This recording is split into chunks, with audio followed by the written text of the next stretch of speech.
بردباری کا نتیجہ۔ ایک محلے میں دو ہمسائے پاس پاس رہتے تھے۔ ایک بڑا لڑاکا تھا اور دوسرا دھیما اور دانا۔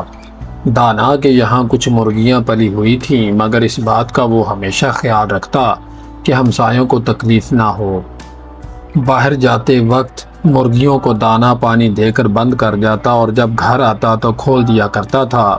ایک دن یہ گھر میں موجود نہ تھا کہ کسی طرح مرغیاں کھانچے سے باہر نکل آئیں اور انہوں نے لڑاکے ہمسائے کے گھر جا کر کہیں بیٹ کر دی، کہیں زمین کھود کھود کر گھڑے ڈال دیے، غرض ہر جگہ کوڑا کرکٹ پھیلا دیا۔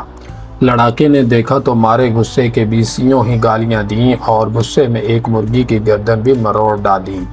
یہ غصے میں بھرا ہوا ابھی بک ہی رہا تھا کہ دانا آ پہنچا، جس سے گھر والوں نے شکایت کی کہ اس ہمسائے نے ناحق گالیاں دے کر اتنا شور مچا رکھا ہے، ذرا جا کر پوچھو تو صحیح، اگر جانور آپ سے آپ نکل گئے تو ہمارا کیا قصور؟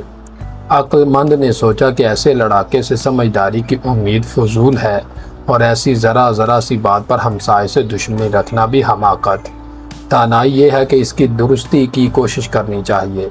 یہ سوچ کر وہ ہمسائے کے گھر گیا اور نرمی سے کہا، آج کسی طرح آپ سے آپ مرغیاں نکل گئی تھیں، مجھے افسوس ہے کہ انہوں نے آپ کو دکھ کیا، لائیے میں صحن میں جھاڑو دے دوں اور کچھ نقصان ہوا ہو تو وہ بھی پورا کر دوں۔ دانا کی ان ملائم باتوں نے لڑاکے کے دل پر بڑا اثر کیا، کیونکہ اسے تو ایک مرغی کا گلا گوند دینے سے ہمسائے کی طرف سے لڑائی جھگڑے کا اندیشہ تھا۔ اس نے فوراً دانا سے معافی مانگی اور پھر کبھی ایسی حرکت نہ کی جس سے دوسروں کو تکلیف پہنچے۔